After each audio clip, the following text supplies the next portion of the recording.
Conclave 2025 बदलता जम्मू कश्मीर में आप सबका स्वागत है। और आज हमारे साथ दो बड़े मेहमान हमारे साथ मौजूद हैं, सतीश शर्मा कैबिनेट मिनिस्टर और जावेद डार मंत्रालय। इनके पास बहुत, अगर गिनने जाएंगे तो बहुत ज्यादा कामकाज है। अगर मैं सतीश जी की बात करूं तो जब भी मेरा मन करता है इनसे बात की जाए तो मैं इनके राजनीतिक कैरियर पे बात करना बेहतर समझूंगा। बड़ा इमोशनल इनका राजनीतिक कैरियर। और जावेद डार ये काम करने में बड़े माहिर है। जावेद जी, आप दोनों का बहुत बहुत स्वागत है। धन्यवाद। शुरुआत में सतीश जी से करना चाहूंगा। सतीश जी, आपके पास मंत्रालय तो बहुत ज्यादा है, सीएपीडी। आपने शुरुआती दौर में जब आपने ओथ ली थी तो आपने कहा था कि आप स्केल डबल करेंगे। बाद में खैर आपको देखा कुछ कंस्ट्रेंट थी, जैसे अभी उमर साहब ने कहा कि हमारे पास खाली है खजाना, वो दिक्कतें जरूर आएगी। लेकिन क्या वाकई वो एक दिन ऐसा आएगा जो सतीश शर्मा ने वादा किया था, इस स्केल को डबल करेंगे राशन की, हो पाएगा? सबसे पहले मैं आप सबका धन्यवाद करता हूं। आपने इतना शानदार कॉन्क्लेव का आयोजन किया जी। और जो आपने पहला सवाल हमसे किया, हम आपसे वादा करते हैं कि 1825 दिन का हमारा मैंडेट है। 1825 दिन के लिए हमें विधायक बनाया गया है, तो मिनिस्ट्री की तो गारंटी कोई नहीं है, लेकिन आज 104 दिन हुए हमें नौकरी लगे हुए। तो 104 दिन में आप सोचो कि सारे काम हो जाएंगे, नहीं। But as far as enhancement of ration is concern, हम उसको फेज मैनर में करने जा रहे हैं। सम थिंग्स आर फाइनलाइज्ड और बड़ी जल्दी आपको may be next financial year से स्टार्ट होते ही आपको हम खुशखबरी देंगे। कुछ ऐसी बातें हैं जो हम कर नहीं सकते, लेकिन I assure you what ever is committed by जनाब उमर अब्दुल्ला साहब government, he is a man with vision and commitment, वो पूरी होगी। और मैं एक जूनियर मिनिस्टर होने के नाते आपसे वादा करता हूँ अच्छा होगा, बेहतर होगा। मैं उम्मीद परस्त आदमी हूँ और एक फौजी का बेटा हूँ। जो हम कहा है वो हम पूरे करेंगे। धन्यवाद जी बिल्कुल। दोबारा लौटता हूँ आपके पास, इतनी जल्दी धन्यवाद नहीं करने दूंगा आपको। मैं जावेद साहब से जानना चाहता हूँ। जावेद साहब, एग्रीकल्चर प्रोडक्शन आपका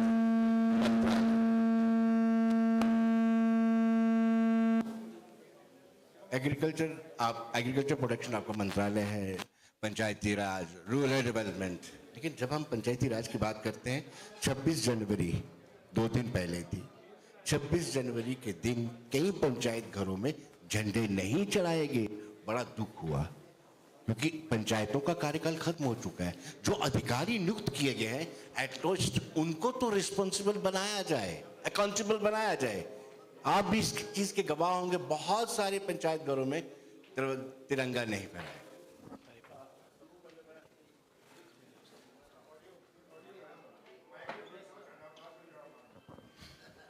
माइक प्लीज, माइक। चलिए मैं स्टार्ट करता हूँ। सबसे पहले मैं आप मुबारकबाद दूंगा गुलिस्तान न्यूज़ चैनल को, जिन्होंने इसका एहतमाम किया है कॉन्क्लेव का। बहुत ही खूबसूरत है और बहुत ही एम्बियंस बहुत ही अच्छी है और अच्छे लोग, पॉजिटिव लोग बैठे हैं यहाँ पर जी। और उम्मीद है कि जो भी ये प्रोग्राम देख रहे हैं, जो हमारे लोग देख रहे हैं, वो इससे मुफीद हो, फ़ायदा पहुँचे उनको, हमारे इंटरेक्शन का, हमारे सवालात का। दूसरा, जहाँ तक आपने पंचायत घरों में पोस्टिंग ऑफ फ्लैग की बात करी, सरकारी ऑर्डर तो था नहीं कोई तिरंगा चढ़े, पर चूँकि एक पैट्रियोटिक, हम लोग एक पैट्रियोटिक स्टेट रही है यहाँ पर, तो मैं समझता हूँ कि जिन अफसरों ने भी ये कहा होगा या सुना होगा, अपने अपने उस इदारों में उन्होंने वो कोशिश की कि हर जगह ऐसा हो जाए। और डिप्टी कमिश्नर जो हमारे थे, उन्होंने कंसर्न डिस्ट्रिक्ट्स में सारे भी जो ऑफिसर्स को कहा गया था कि अपनी अपनी जुरिडिक्शन में वो तिरंगा जो है लहराएं। चलिए सतीश जी, एक इमोशनल सवाल आपसे पूछूंगा। जिस ओरा में आप पले बड़े हैं, आपके वालिद यानी आपके पिताजी स्वर्गीय मदन लाल शर्मा जी, वो सांसद रहे हैं, वो लोगों को टिकटें बांट देते हैं। लेकिन एक पार्टी कांग्रेस ने कई बार आपको बड़ा इमोशनल किया है। ये बड़ा दुखती रख पे मैं हाथ रख रहा हूँ, मुझे रखना नहीं चाहिए था, लेकिन मेरे मन की बात है कि ये सवाल आपसे पूछा जाए। कैसा लगता था कि आपके वालिद टिकटें बांटा करते थे, तो आपको टिकटों के लिए कहीं ना कहीं मैंने देखा है। चलो, ये तो आप देखो, मैं आपको ये बात बोलूँगा कि मैंने भी तवक्को नहीं करी थी। I have given 25 years of my life student politics में। 2 साल के लिए मैं बीच में विदेश गया था। 23 साल पूरे पैशन और पूरी शिद्दत के साथ एक संगठन के साथ काम किया। लेकिन वहाँ कुछ लोग थे, मैं कहूँगा कि जिन पत्थरों को दी हमने अदा धड़कने की, जब बोलने लगे तो हम ही पे बरस पड़े। तो मैं पार्टी को तो नहीं इसका कसूरवार कहूँगा, कुछ लोग थे जो बरसरे इक़्तिदार रहे और who were at the helm of affairs, जिनको शायद गुरु दक्षिणा में हमारे पिताजी को मेरी टिकट काट कर, जैसे एक लव को अंगूठा कटवाया था, मेरी टिकट काट कर अच्छा लगा। I will not go, past is past. अब मैं उमर अब्दुल्ला साहब के साथ, कांग्रेस मेरा पहला प्यार थी, पहला प्यार भूलता नहीं है बंदे को, लेकिन अब it's more important who is your last love. तो उमर अब्दुल्ला साहब की शरण में हम हैं और कोशिश करेंगे आने वाले कुछ दशक हम उनकी क़यादत में काम करेंगे। मैं आपकी भीगी पलकें भी देखी हुई हैं, नम आंखें देखी हुई हैं जब डीडीसी की टिकट को इनकार कर दिया गया। मैं वैसे पास डिस्कस कर रहा हूँ, लेकिन दिल की बात मैं चाहता हूँ कि आप बाहर निकालें। कितना दुख हुआ था उस दिन। देखो, ऐसे बंदे ने आपको टिकट देने से इनकार किया था। देखो, हम जो यहाँ सारे लोग आए हैं मंत्रिमंडल के और हमारे विधायक, हम मन की बात कम करते हैं, दिल की बात ज़्यादा करते हैं। और हाँ, ठोकरें तो लगी हैं मुझे, जितनी I have seen so much pain, इतनी ठोकरें लगी हैं कि मैं गिर के खड़ा हुआ। और जो गिर कर खड़ा होने में मज़ा आता है, और मैंने नुकसान भी किया होगा अगर आपके पास आंकड़े हैं, हालांकि मैं आंकड़ों का आदमी नहीं हूँ जी। मैंने कितना नुकसान किया, किन किन सीटों पर किया, आपके पास बेहतर वो है। बिल्कुल। तो अब हम कोशिश करेंगे कि पॉजिटिव नोट के साथ, मुझे कहाँ से उमर अब्दुल्ला साहब ने ढूंढा होगा, तो मुझे इतना बड़ी जिम्मेदारी दी। एंड आई एम श्योर मैं बड़ा पॉजिटिव आदमी हूँ।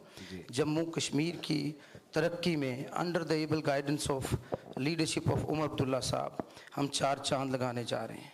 हमें जो पीछे हो गया, जरा छड़िया ग्रां उदा के लेना ना हो, तो ऐसे ही ठीक है। धन्यवाद। ये आपका बड़ा मन है। वापस लौटता हूँ आपके पास। पहले मैं जावेद जी के पास जाना चाहता हूँ।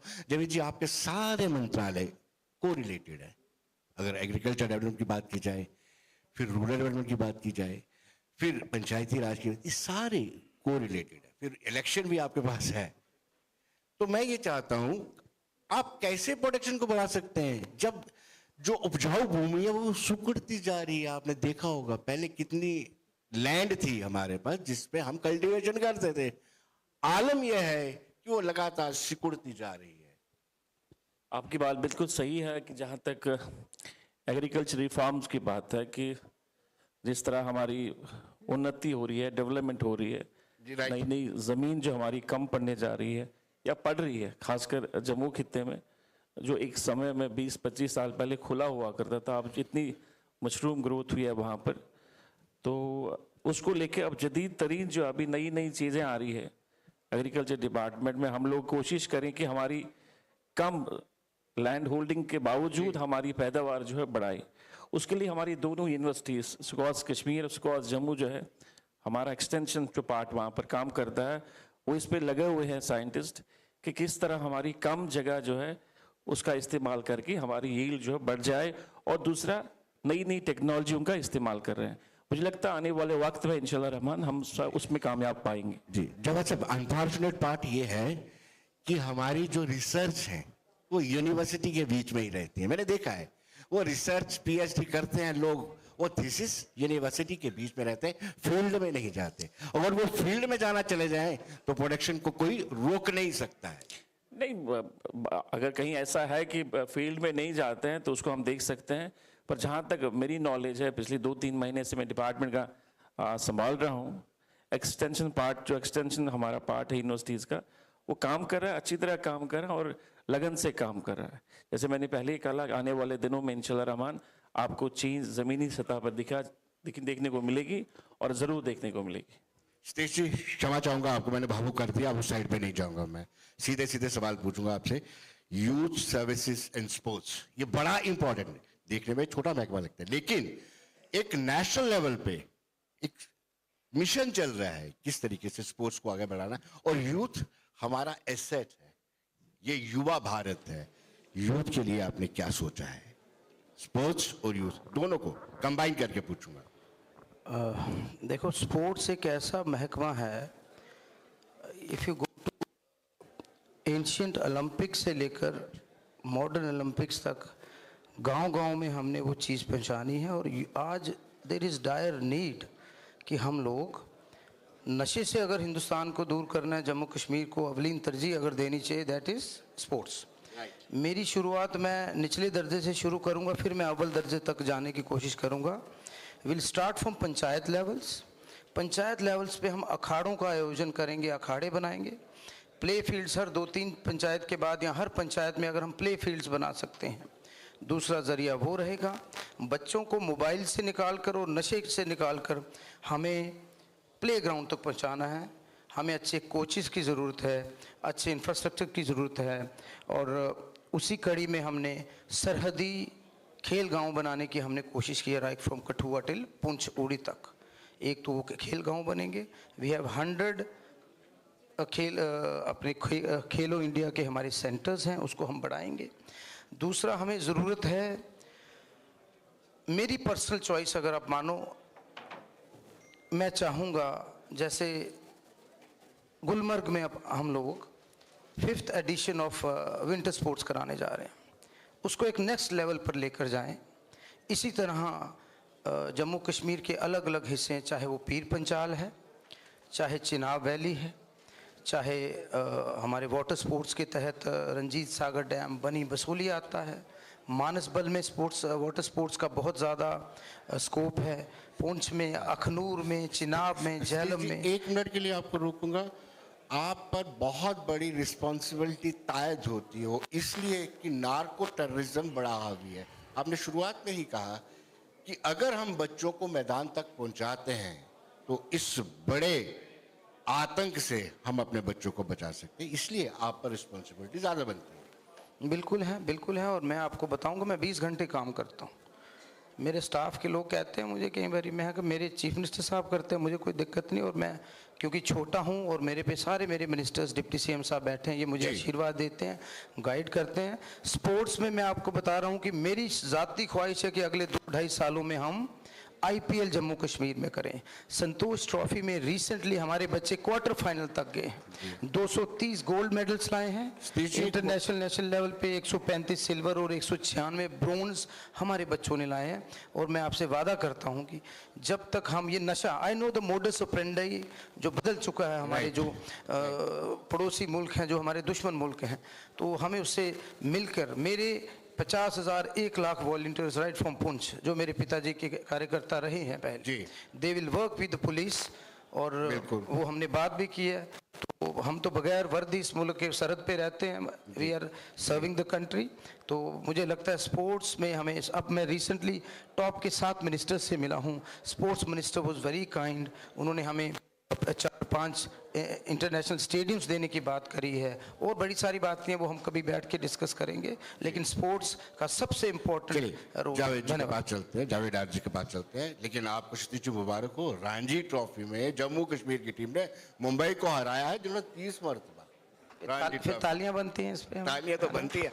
मुझे लगता है कि जम्मू कश्मीर की क्रिकेट टीम को शाबाशी देनी चाहिए, जिन्होंने मुंबई जैसी टीम को, जो 30 साल से चैंपियन थी, उसको हराया है। डॉक्टर साहब, जब अर्बनाइजेशन होती है उसका मेन वजह ये रहती है कि ग्रामीण विकास नहीं हो पा रहा, यानी रूरल डेवलपमेंट नहीं हो पा रही है। और दूसरा, हम अब पंचायतों को क्यों ना, अगर पावर का डिसेंट्रलाइज करना है, सत्ता का विकेंद्रीकरण करना है तो ढंग से करें। आप फोकस करना पड़ेगा कि गांव का बच्चा उठ करके, गांव का परिवार उठ करके शहर की तरफ ना भागे, वहीं पे उसको सारी सुख सुविधाएं मिल जाए। क्यों डॉक्टर साहब, एग्री करते हैं आप इस बात से? देखिए, बेसिकली मेरी कुछ अलग सोच है इस पे।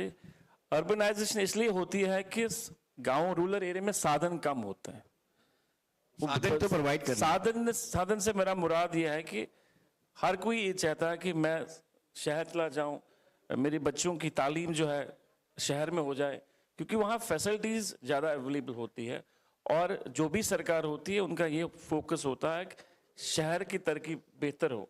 साथ साथ चूंकि रूरल एरियाज में अभी साधन की जो साधन की चीजें जो है, साधन जो है अभी अवेलेबल हो रही है, क्योंकि अब ये तो नहीं है कि रूरल एरिया डेवलप नहीं हो रहा है। अगर आप कंपेयर करें 20 साल 25 साल पहले हमारे रूरल एरियाज किस स्थिति में थे और आज की डेट में, आज आपको रूरल एरियाज में हर एक फैसिलिटीज मिलेगी। आपको अच्छे स्कूल्स मिले हैं, आपके जो सेंट्रल स्पॉन्सर स्कीम्स हमारी है, खासकर मैं एमजी नरेगा की बात करूंगा, उससे रिवोल्यूशनलाइज हुआ। इसी तरह हमारी बहुत सारी और स्कीम्स है, डिफरेंट शोब डॉक्टर साहब कुछ आउटस्टैंडिंग है मनरेगा की, बहुत ज्यादा है, बिल्कुल है, क्योंकि उस वक्त 2016 और 17 में वायलेशन ब्रीच हुआ था। राइट। जो एक रेशियो होता है 40-40-40-60 का, जी। वो ब्रीच हुआ था। मटेरियल जो कॉस्ट है उसको ब्रीच हुआ था, वो रेशियो ब्रीच हुआ था, जिसकी वजह से मेरे ख्याल से 300 करोड़ की जो लायबिलिटी है जो बन चुकी है। अब उस पर हमने फैसला लिया है कि हम जाएंगे और कोशिश होगी कि वो जो लायबिलिटी है उसके साथ साथ और भी हमारी कुछ लायबिलिटी बनी है रूरल डेवलपमेंट डिपार्टमेंट में, वो हम भारत सरकार से मांगें। और मुझे पूरा यकीन है कि कोशिश हमारी पिछले 1 महीने से जारी है और हमारी जो राब्ता है वो ठीक तरह से है। और आने वाले दिनों में वो मैं बताना चाहूँगा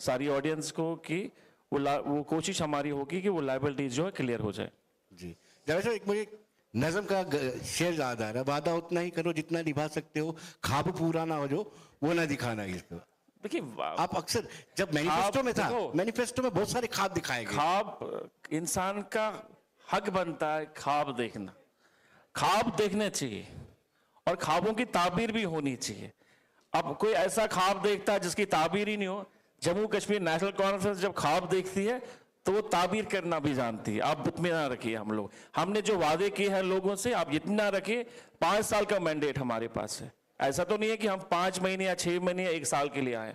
हमारी यकीन लोगों ने हमें मैंडेट दिया है 5 साल का, और जो भी बेहतर हमने लोगों ने हमें मैंडेट देकर यहाँ भेजा और जो भी हमने वादे किए हैं लोगों को, वो इंशाल्लाह हम पूरा जरूर करेंगे। आज तेजी से जानना चाहूँ, इसलिए मैं छोटा छोटा सवाल पूछ रहा हूँ। जो बड़े जनता से जुड़े हुए हैं, ये राशन कार्ड्स को लेकर के बहुत सारी एनोमलीज आ रही हैं, बाइफरकेशन नहीं हो रही है फैमिलीज की, ये एक दिक्कत आ रही है।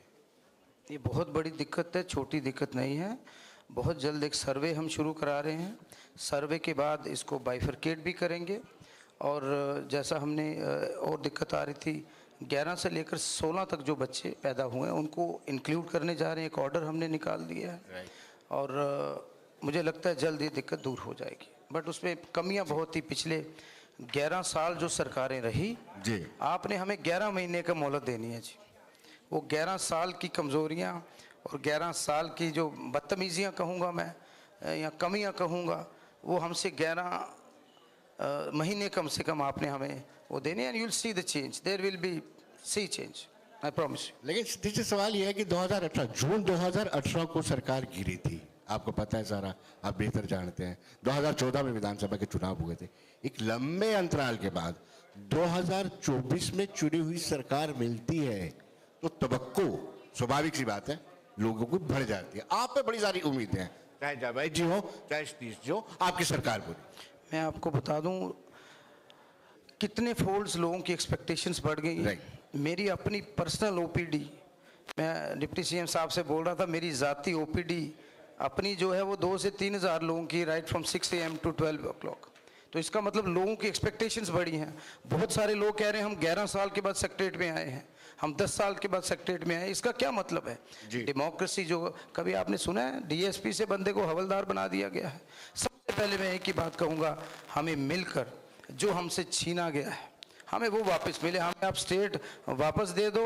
अब हमारे पास 200 रुपये का हिसाब है, 200 रुपये हमें जेब खर्च मिलेगा। हमसे 2 लाख रुपए की आप हिसाब मांगोगे, it is not done. First of all, I want all my brothers, all the people from different political fraternities and parties, इकट्ठे होके महाराज गुलाब सिंह जी की, महाराज हरि सिंह जी की स्टेट वापस हमें चाहिए। उसके बाद मुझे लगता है आधे से ज़्यादा आपकी परेशानियां दूर हो जाएंगी। जावेद साहब, आपसे, आपके मंत्रालय से मैं पूछना चाहूँगा, आपके उस पर्सपेक्ट में पूछना चाहूँगा कि कितनी दिक्कत आ रही है आपको, फाइनेंस की कितनी दिक्कत आ रही है? क्योंकि मैंने देखा है हमारा रेवेन्यू एक्सपेंडिचर 67% है और 33 कैपिटल एक्सपेंडिचर जिसको हम कैप्स बोलते हैं। देखिए, फाइनेंशियल पोजीशन जो है, मुझे लगता है सीएम साहब ने विस्तार से बात करी। अब जब सीएम साहब ने विस्तार से करी बात, वो फाइनेंस मिनिस्टर और वो चीफ मिनिस्टर है, वो सबसे बेहतर जानते हैं, उसके पास इन्नो ज़्यादा होता है। तो मुझे नहीं लगता उसके बाद इस पर कोई टिप्पणी करना मेरे लिए मुनासिब नहीं होगा। दूसरी बात यह है कि जहाँ तक आपने सतीश जी से एक बात कही, देखिए उम्मीद वहीं होती है जहाँ पर इंसान की वाबस्तगी होती है। Right. लोगों की बहुत वाबस्तगी बड़ी बात हमसे कही है, है, जी। उनकी उम्मीदें, और उनको उम्मीदें नहीं छोड़नी चाहिए। यहाँ जितने भी इस हॉल में उपस्थित जो हमारे साथी है बैठे हैं, different apart from different ideology, उसमें कोई है, हम सब लोगों का यही मानना है कि इस रियासत, इस टीयूटी को एक रियासत बनाया जाए और बेहतर बनाया जाए। अगर आप शुमार करें बाकी रियासतों से, अर्शवाइल की रियासतों से, Right, अगर आप right, इसको माने और कंपेयर करिए बाकी रियासतों, हमारे आंकड़े बहुत सारी चीजों में बेहतर थे। हम लोग बेहतर प्लेस थे, हमें वो दिक्कतें नहीं थी। हमें दिक्कतें सिस्टम से आती, आजकल अगर हमें दिक्कतें आती हैं वो इसलिए आती है क्योंकि हमारा सिस्टम प्लेस में नहीं है। जी। और आपको यकीन दिलाता हूं कि हमारी कोशिश होगी, 10 साल का गैप रहा है, अब 10 साल के बाद सरकार बनी है, पॉपुलर सरकार, जी। और 10 साल के बाद लोगों की उम्मीदें हमसे वाबस्ता है। हमारी कोशिश यही है कि पहले ज़िमन में, पहले सूरत में हम सिस्टम को प्लेस में करें, ठीक करें। जो अनअकाउंटेबिलिटी नहीं थी, अकाउंटेबिलिटी आज ये है कि हम आपके सामने हैं और आप हमें तरह तरह के सवाल पूछते हैं। सीएम साहब के ओपनली आपने सवाल पूछे, श्रीनगर में मीडिया इंटरेक्शन हुआ, वहाँ कम से कम जहाँ मेरी नॉलेज, मैं बैठा था मंच पर, कम से कम 60 सवाल किए, 60 सवाल किए डिफरेंट लोगों ने। कुछ तीखे थे, कुछ सरकार के बारे में थे, कुछ सरकार के कॉन्टेक्स्ट में बाहर थे। तो यही तो अकाउंटेबिलिटी है। इससे पहले 5-6 साल में ऐसा कोई इंटरेक्शन नहीं हुआ। हो सकता था नहीं, डॉक्टर साहब। कॉन्क्लेव होता होगा, मानता हूं, मगर इस तरह बातें नहीं होती थी। आज आप खुल के बात कर रहे हो, जो मन में आए वो बात करते हो, जी। स्क्रिप्टेड नहीं है, हमारी दादा तरफ से नहीं है। एक सवाल, बेहतर वही होता है। एक सवाल ये पूछूंगा आपको कि जनता ने आपको मैंडेट दिया है, 42 सीटें बहुत ज्यादा होती हैं, खुल करके मैंडेट दिया, और जो आपने मैनिफेस्टो दिया था और इस वक्त जो सरकार की पोजीशन है, वो आपस में कहीं ना कहीं, हम लोग पॉलिटिशियंस हैं, हमारे डिक्शनरी में ना कभी होता ही नहीं है। हम लोग इम्पॉसिबल चीजों को मुमकिन करते हैं। आप मुझे बताइए, 1 साल पहले क्या मुमकिन था कि यूटी में इलेक्शन हो जाए? आप मुझे बताइए। राइट, यहाँ पर जितने उपस्थित लोग हैं वो ये समझते कि इलेक्शन हो जाता, किसी को यकीन नहीं था इलेक्शन हो जाएगा। इलेक्शन हुआ, लोगों ने वोट दिया और सरकार भी बनी, और आपके पास 2 मिनिस्टर बैठे थे। सुबह सीएम साहब थे, उसके बाद डिप्टी सीएम थे, फिर हेल्थ मिनिस्टर साहिबा थी यहाँ पर, अब 2 और मिनिस्टर बैठे हैं। अगर आप चाहोगे तो सारे एमएलए आपके यहाँ आ जाएंगे, आपको बात करेंगे। तो यही तो बेस्ट चीजें होती है। राइट, राइट, राइट, ये ब्यूटी ऑफ डेमोक्रेसी इसको कहेंगे। Beauty of democracy. Satish ji, एक और महकमा आपके पास बड़ा इंपॉर्टेंट है, अगर आप ध्यान से सुनेंगे, जम्मू कश्मीर की जो फिगर बताती है, आतंकवाद से लोग कम मरते हैं, एक्सीडेंट से लोग ज्यादा मरते हैं, और ये कहा जाता है कि गाड़ियों की फिटनेस ठीक नहीं होती है, आंकलन ठीक से नहीं किया जाता है, उसको असेस नहीं किया जा सकता है। आप यंग हैं, डायनेमिक हैं, आपसे तवक्को करते हैं कि ये फिगर थोड़ी कम हो जाए, एक्सीडेंट्स की फिगर। देखो, मैं बताऊं, हम दिल्ली थे, गडकरी साहब जी ने बुलाया था। पिछले साल 1,70,000 से ज़्यादा लोग जो हैं, 2024 का फिगर है, वो रोड एक्सीडेंट्स में अपनी जान गंवाए। तो मुझे लगता है सबसे पहले तो सिविल सोसाइटी को ही उठना है, फिगर कम करनी है, बच्चों को थोड़ा सा हमें लाडला कम रखना है। तो इट विल स्टार्ट, जब तक लोग नहीं जागेंगे वो देखना है। दूसरा, गाड़ियों की, जैसे मैं जब से बना हूँ, पिछले 104 दिनों से मैं कह रहा हूँ, we are very strict fitness को लेकर। हमने तो ये भी एक ऑर्डर निकालने जा रहे हैं कि हर महीने जो ड्राइवर्स हैं, चाहे वो स्कूल बसेस के हैं, चाहे एसआरटीसी के बसेस के हैं, उनका मेडिकल चेकअप जो है हर महीने मैंडेटरी करना है आपने, इंक्लूडिंग एक तो होता है ना वो ड्रिंक नहीं किए हुए, एक दूसरा जो बॉडी का कोई बीपी पेशेंट है, शुगर पेशेंट है, उसके लिए हम हेल्थ डिपार्टमेंट से, सकीना मैम से हमने बात की है। तो अगर उस पर कुछ होगा तो उस पर भी हम बात करने जा रहे हैं। नई बसेस हम परचेज़ करने जा रहे हैं, कम से कम 100 फ्लीट ऑफ न्यू बसेस, और ट्रेनिंग इंस्टीट्यूट जो हैं उनको और बेहतर करेंगे। जैसे अभी रिसेंटली हमने सर्टिफिकेशन और इंस्पेक्शन का सेंटर सांबा में खोला है, एवरीथिंग विल बी वो मशीनों से होगा, ठीक है। ड्राइविंग ट्रायल टेस्ट का हमने कोट भलवाल में एक इंस्टीट्यूट जो खोला है, वैसे ही श्रीनगर में खोलने जा रहे हैं। और हर डिस्ट्रिक्ट लेवल पे बसों की, गाड़ियों की फिटनेस के लिए हम इंस्टीट्यूट बनाएंगे आने वाले समय में। जी, लेकिन एसआरटीसी खसारे में चल रही है, ये आप भी मानते हैं, और उसको ऊपर उठाया जा सकता है। आप जैसे अगर टैलेंटेड लोग बैठे हुए हैं, उसके लिए कुछ तो करना पड़ेगा आपको। बिल्कुल, बड़े सारे प्लान्स हैं, आइडियाज़ हैं। तो हम आपको आई श्योर यू कि आने वाले समय में हम किसी और मोड में भी जाने वाले हैं, जो हमें गडकरी साहब की इंस्ट्रक्शंस एंड गाइडलाइन है, और SRTC will be in profit. आपने ईवीज तो खरीदे, लेकिन वो 2 पेट्रोल वाले ऑटो वो बड़ा रो रहे हैं। ऑटो रिक्शा भी चलता है, किसी से भी आप पूछेंगे ना, वो कहते हैं जी उनके बारे में सोचना चाहिए। जब हम बदलाव करते हैं उसका अल्टरनेट भी कुछ ना कुछ बिल्कुल है, सारे स्टेक होल्डर्स को बिठा के हम बात करेंगे। There should always be plan B. तो क्योंकि हमारे लोग हैं, I am one of them, मैं उनमें से एक हूँ, मैं उनका दर्द बेहतर समझता हूँ। कुछ ना कुछ करेंगे। जैसे आईटी सेक्टर में मैं, आपने उस तरफ अभी आप आए नहीं, आना था। आप आगे, मैंने आना था। आईटी सेक्टर में मैं आपको एक मुबारकबाद देना चाहता हूँ। उमर अब्दुल्ला साहब ने हमें एक मिशन पे भेजा था पिछले दिनों, बाकी मिनिस्टर भी गए, and I am very happy to announce that आने वाले दिनों में 2 आईटी पार्क्स जो हमारे हैं, एक श्रीनगर में, एक जम्मू में, वो खुलने जा रहा है। 1 आईटी पार्क मीन्स 15 से 20 हज़ार का रोजगार। श्रीनगर में भी इतना उतना, और कुछ टारगेट्स हैं, कुछ we can not reveal here, जो हमारी सरकार की बातें हैं वो अच्छी बात है, क्योंकि रोकने वाले ज़्यादा हैं, यहाँ फीते किटाने वाला रिवाज है, क्रेडिट का चक्कर है। लेकिन कोई भी काम करे, अगर पिछली सरकारों ने अच्छा काम किया, वी विल अप्रिशिएट इट, क्योंकि वो आगे चलते रहना चाहिए। वाजपेयी साहब की इनिशिएटिव है तो हम हर जगह अप्रिशिएट करते हैं। गडकरी साहब काम कर रहे हैं, उमर अब्दुल्ला साहब मिले, ही एनकरेज्ड अस। तो इसलिए मिलजुल के हमें, हम लोगों के खादम हैं, सेवक हैं, मिलजुल के हमने काम करना है जितना हमें मैंडेट मिला है, and we will make you proud, I sure you. Javed साहब, मैंडेटरी है, पंचायती चुनाव हमें बैलेट बॉक्सेस से ही करवाने पड़ते हैं, हम हायर करते हैं, उस पर किराया भी काफ़ी हम देते हैं। लेकिन अच्छी बात है कि आपके इलेक्शन डिपार्टमेंट ने बैलेट बॉक्सेस खरीदे हैं। अभी ये सवाल तो आपसे पूछ नहीं सकता कि इलेक्शन की तैयारी है कि नहीं, क्योंकि उमर साहब ने पहले ही कह दिया था। लेकिन ये अच्छा इनिशिएटिव आपने लिया, आपने ही बैलेट बॉक्सेस खरीद दिए। आप पहले करोड़ों रुपया उसका किराया दिया करते थे। बिल्कुल सही कहा आपने जी। हम ये कोशिश होगी हमारी, जब भी पंचायत इलेक्शन होंगे यहाँ पर आने वाले वक्त में, तो इंशाल्लाह हमें उसका इस्तेमाल अच्छी तरह से हो जाए। लेकिन जावेद साहब, अगर एग्रीकल्चर प्रोडक्शन की बात करते हैं तो जैसे मैंने पहले भी कहा कि अर्बनाइजेशन को रोकना पड़ेगा, उनको वहां पे ही वैसी ही फैसिलिटीज दी जाएंगी। अब बार बार चेंज ऑफ लैंड यूज होता है, उससे क्या होता है कि जो एग्रीकल्चर लैंड है किसी और पर्पस के लिए, उस पर आपको नहीं लगता कुछ अंकुश लगाने की जरूरत है? सीएलयू एक ऐसा प्रोसेस बन गया है। देखिए, वो हमसे पहले एक्चुअली कुछ रिफॉर्म्स हुए हैं, लैंड रिफॉर्म्स हुए हैं, जो मेरे ख्याल से मुनासिब नहीं, मैं यहाँ उस पर बात करूँगा। पर जाहिर सी बात है, हम उन चीज़ों को एग्जामिन कर रहे हैं अपने डिपार्टमेंट में, किस तरह बेहतरी होगी। और एग्रीकल्चर के हवाले से हमारी बहुत सारी स्कीमें जो इस वक्त आई हुई है डिपार्टमेंट में, और जो हम अमला रहे हैं इस वक्त, उससे मुझे लगता है कि एग्रीकल्चर में आने वाले वक्त में रेवोल्यूशन आ जाएगा। HADP हमारी एक हॉलिस्टिक हमारी एक स्कीम है, जिसके साथ हम लोग जितने भी हमारे कृषि एरिया, जितने भी हमारे देहात दूर इलाके, उनमें हम लोग बेहतरी कोशिश कर रहे हैं। और वो इंसेंटिवाइज स्कीम है, और जिसके तहत एलाइड सेक्टर्स को हम इस्तेमाल भी करते हैं। फिशरीज में एनिमल हस्बेंड्री, शीप हस्बेंड्री हो, एनिमल उसके हॉर्टिकल्चर के, इसी तरह जितने भी उसमें एलाइड सेक्टर्स है, उस स्कीम का इस्तेमाल करके मुझे लगता है आने वाला वक्त जो होगा बेहतर ही होगा।